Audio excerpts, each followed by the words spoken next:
వాళ్ళు అన్న వాళ్ళు మినిస్టర్ గారిని పర్యటనకు పిలుస్తున్నాం కాబట్టి ఖచ్చితంగా న్యాయం జరిగేలా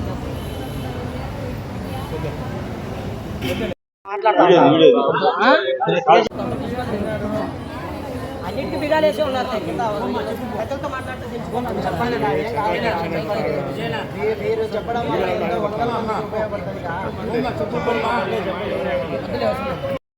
ఈరోజు కడప నగరంలోని ప్రభుత్వ రిమ్స్ హాస్పిటల్ను సందర్శించడం జరిగింది.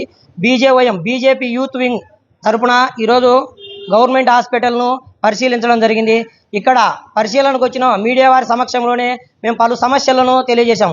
ఇక్కడ వికలాంగుల బాత్రూంలో అయితే ఏముంది, లిఫ్ట్లు కానీ వారి పరిశుభ్రత కానీ ప్రతిదీ ఏదైనా కానీ అసలు ప్రతి సమస్య చెప్పుకుంటూ పోతే వందల సార్లు సమస్యలు మా కంటికి కనిపించాయి. కానీ మీడియా వారికి ఒక 10 సమస్యల పైన వివరించాం. అది కూడా ఫస్ట్ ఫ్లోర్లోనే ఇన్ని సమస్యలు ఉన్నాయంటే పైన ఎన్ని సమస్యలు ఉన్నాయో, పేషెంట్ల వద్ద వెళ్తే ఎన్ని సమస్యలు వస్తాయో ఒకసారి ఆలోచించండి. ఇక్కడ ఎంత ఇదంతా అపరిశుభ్రత ఉందంటే దాని అంతటికి కారణం రిమ్స్ అవుట్సోర్సింగ్ కాంట్రాక్టర్ బాలనాగిరెడ్డి గారిని వెంటనే సస్పెండ్ చేయాల్సిందిగా, బాలనాగిరెడ్డి గారి కాంట్రాక్ట్ను రద్దు చేయాల్సిందిగా భారతీయ జనతా యువ మోర్చా తరఫున డిమాండ్ చేస్తున్నా. గత 20 సంవత్సరాలుగా వారసత్వ హక్కులాగా ఇక్కడ ఒకే ఒక వ్యక్తి కాంట్రాక్టు అన్ని ఏది చూసినా సరే ఇక్కడ నుంచి RM నుంచి అటెండర్ వరకు, సూపరింటెండెంట్ నుంచి స్వీపర్ వరకు, గేటు దగ్గర కానీ అంబులెన్సులు కానీ క్యాంటీన్ కానీ ఏదైనా సరే ఇది గవర్నమెంట్ చెప్తే జరిగేలా లేదు. ఓన్లీ బాలనాగిరెడ్డి గారు చెప్తేనే జరిగేలా ఉంది. ఇది వారి సొంత వారసత్వంగా ఏదో మన పూర్వీకులు గుడి కట్టిస్తే ఆ గుడిలో మాకు పూర్తి హక్కులు ఉంటాయంటారు కదా, అదేవిధంగా హాస్పిటల్ కూడా వారికి హక్కులా ఉన్నట్టుంది. గత 20 సంవత్సరాలుగా అనేక ప్రభుత్వాలు మారాయి. ప్రభుత్వాలు మారినప్పటికీ ఇక్కడ ఒకే ఒక వ్యవస్థ జరుగుతుంది, ఒకే కాంట్రాక్ట్ జరుగుతుందంటే దాన్ని ఒక్కసారి మీరు పరిశీలించాలి. ఇక్కడ జరుగుతున్న అవినీతి పైన కానీ, ఇక్కడ జరుగుతున్న అసౌకర్యాల పైన కానీ, ఇక్కడ కాంట్రాక్ట్ చేస్తున్నటువంటి బాలనాగిరెడ్డి గారి పైన ఈరోజు మా జిల్లా అధ్యక్షుడు శశిభూషణ్ రెడ్డి గారికి తెలియజేసి వెంటనే రాష్ట్ర ఆరోగ్య శాఖ మినిస్టర్ అయినటువంటి, రాష్ట్ర బీజేపీ ఎమ్మెల్యే అయినటువంటి రాష్ట్ర మంత్రి సత్యకుమార్ గారిని కలవడానికి అపాయింట్మెంట్ అడుగుతాం. అడిగిన వెంటనే భారతీయ జనతా యువ మోర్చా తరఫున వెంటనే వెళ్ళి విజయవాడకు సత్యకుమార్ గారికి ఇక్కడ విజువల్స్ను కానీ ఫోటోలను కానీ మాకు ఇక్కడ ఇచ్చిన పేషెంట్ల వాంగ్మూలాన్ని కానీ మేము రాష్ట్ర మంత్రికి తెలియజేస్తాము. అలాగే ఇక్కడ ఉన్న అధికారులు ఒకసారి ఆలోచించి పేషెంట్లకు సేవ చేయడానికి వచ్చామా, నాయకులకు సేవ చేయాలని వచ్చామా ఆలోచించండి. ఎవరు మీకేం ఏ ప్రభుత్వం ఏమి మీకు శాలరీలు ఇవ్వట్లేదు, మీకు శాలరీలు ఇచ్చేదంతా ప్రభుత్వమే. గత పాలకులు అంటే మీ ఇష్టం వచ్చినట్టు జరిగారు, అలా కాదు. ఇప్పుడు కొత్త ప్రభుత్వం వచ్చింది, కొత్త ప్రభుత్వం ఏర్పడింది, దరిదాపు 3 months అవుతుంది కొత్త ప్రభుత్వం ఏర్పడి. ఇప్పుడే మీడియా వారి సమక్షంలో మేము చూపించాం. అక్కడ జగన్మోహన్ రెడ్డి గారి ఫోటోతో జగనన్న ప్రాణవాయువు అనే ఉంది.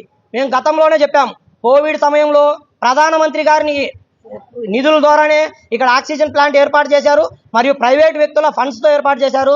దీనికి జగన్మోహన్ రెడ్డి గారితో ఎటువంటి సంబంధం లేదని మేము అప్పుడే చెప్పాం. కానీ ఎలక్షన్ అయిపోయిన తర్వాత సీఎం గారు ప్రమాణ స్వీకారం చేశారు, మంత్రులు ప్రమాణ స్వీకారం చేశారు, 3 months అయింది. కానీ ఇప్పటికి కూడా మీడియా వారి సమక్షంలో మేము చూపించాము అక్కడ విజువల్. అక్కడ జగనన్న ప్రాణవాయువు ఉంది అంటే ఒకసారి అర్థం చేసుకోండి. రిమ్స్ హాస్పిటల్ని ఎవరు పరిపాలిస్తున్నారు, రిమ్స్ హాస్పిటల్కి ఎవరు సీఎంగా భావిస్తున్నారో ఆలోచించండి. రిమ్స్ హాస్పిటల్లో ఉండే అధికారులకు ఏమి కళ్ళు కప్పారా, కళ్ళు మూసుకుపోయాయా? ఇక్కడ ఎవరు సీఎం గారి ఫోటో కానీ, ఇక్కడ ఎంట్రన్స్ ఒక హెల్త్ మినిస్టర్ ఫోటో ఎవరనేది కానీ ఏదే కానీ లేదు. అంటే వారు ఇప్పటికి కూడా జగన్మోహన్ రెడ్డి గారే సీఎం, జగన్మోహన్ రెడ్డి గారే దీనిని పరిపాలిస్తున్నారు, జగన్మోహన్ రెడ్డి గారే దీనికి ఫండ్స్ ఇస్తున్నారు అన్నట్టు పరిపాలిస్తున్నారు. కాబట్టి దీని అంతటికీ కారణమైనటువంటి అవుట్సోర్సింగ్ కాంట్రాక్టర్ బాలనాగిరెడ్డి గారి పైన చర్యలు తీసుకొని కాంట్రాక్ట్ను రద్దు చేసి ఓపెన్ పద్ధతిలో కాంట్రాక్ట్ ఇచ్చి కొత్త వారికి ఇచ్చి రిమ్స్ యొక్క ఈ జిల్లాలో ఉండేది మనకు ఒకే ఒక హాస్పిటల్, ఆ ప్రభుత్వ హాస్పిటల్. అది మన కర్మో తెలియదు, లేకపోతే మంచో తెలియదు, కానీ మన 2 సీఎంలు ఉన్నప్పటికీ కూడా ఒకే హాస్పిటల్ వచ్చింది. ఎవరైనా పేద ప్రజలు రావాలంటే రిమ్స్కి రావాల్సింది. ఇక్కడికి వస్తే డాక్టర్లు ఏదో వాళ్ళ సొత్తులా భావించి వాళ్ళేదో ఉన్నట్టు పదే రిమ్స్ అంటే మేము చెప్తున్నాం కదా, ఏ పేషెంట్ వచ్చినా ఏదో ఒక కారణంతో ఫోన్లు వస్తూనే ఉన్నాయి. రిమ్స్లో అది చూడట్లేదన్నా, ఇది చూడట్లేదన్నా, వాళ్ళు రికమెండేషన్లు పనిచేస్తున్నాయి, వీళ్ళు పనిచేస్తున్నాయి, వైసీపీ వాళ్ళు చెప్తేనే పనిచేస్తున్నాయన్నా వస్తూనే ఉన్నాయి. సరే 1 month ఇచ్చాం, 2 months ఇచ్చాం, 3rd month పడింది. 3rd month తర్వాత దీన్ని ఉపేక్షించేదే లేదు. ఈ రోజు కానీ దీనిపైన చర్యలు తీసుకోకపోతే రాబో రోజుల్లో రిమ్స్ ఎదురుగా భారతీయ జనతా పార్టీ యువ మోర్చా తరఫున పెద్ద ఎత్తున ధర్నా చేసి వీరందరిపైన చర్యలు తీసుకునే విధంగా సీఎం దృష్టికైనా తీసుకెళ్తామని మరోసారి తెలియజేస్తున్నాము.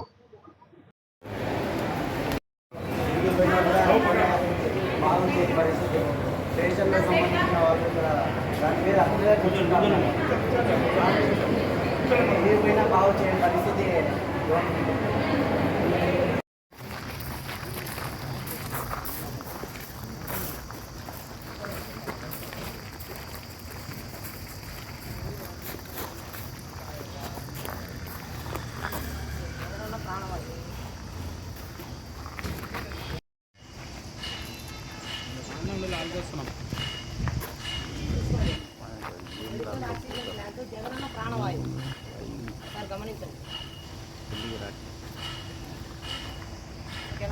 కనీసం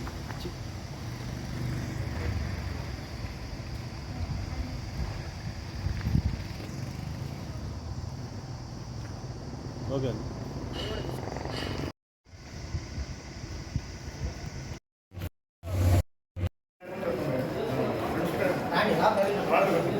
ఇది లిఫ్ట్ పరిస్థితి. అందరూ పేషెంట్లు వచ్చి వేస్తున్నారు. ఇదే లిఫ్ట్ పరిస్థితి. చూడండి, ఓపెన్ కాదు. చూసుకోండి. వికలాంగుల మరుగుదొడ్లకు ఇప్పటి వరకు ఆరవేసినారు.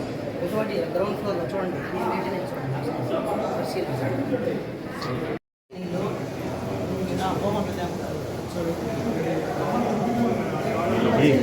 బయటికి పోయే పరిస్థితి డ్రైనేజ్ వాటర్ ఈ చేతులు కూడా సింక్ ఏర్పాటు చేశారు గ్రౌండ్ ఫ్లోర్లో.